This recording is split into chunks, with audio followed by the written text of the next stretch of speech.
दोस्तों, हमारा जीवन 7 के आंकड़े में विचरण करता है, अर्थात हमारा जीवन 7 के आंकड़े में 10 अवस्थाओं से होकर गुजरता है। यानी कि 7 एकम 7, 7 का मतलब होता है 7 वर्ष की अवस्था बचपन की अवस्था कही जाती है।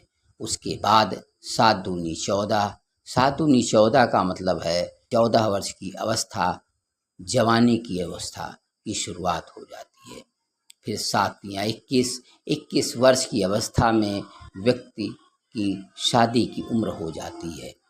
फिर 7 चौक 28, 7 चौक 28 का मतलब है 28 वर्ष की अवस्था में बच्चे होने की उम्र हो जाती है।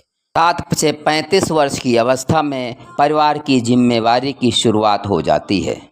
फिर 7 छक 42 वर्ष की अवस्था में सांसारिक जिम्मेदारी पूर्ण तरह से हो जाती है। फिर 7 49 का मतलब होता है व्यक्ति की बुढ़ापे की शुरुआत हो जाती है। फिर 7 अट्ठी 56 का मतलब होता है व्यक्ति का रिटायरमेंट की शुरुआत हो जाती है।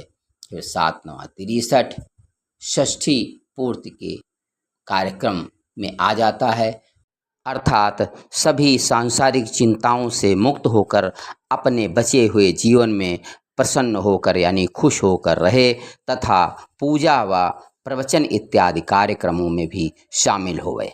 फिर 7 धाम 70 का मतलब संसार से विदा होने का समय हो जाता है। इस तरह से व्यक्ति 7 के आंकड़े में 10 अवस्थाओं से होकर गुजरता है। इससे कितना महत्वपूर्ण है 7 का पहाड़ा। इसलिए हंसते रहो, प्यार से रहो, ये जिंदगी न आएगी दोबारा। जय बालाजी।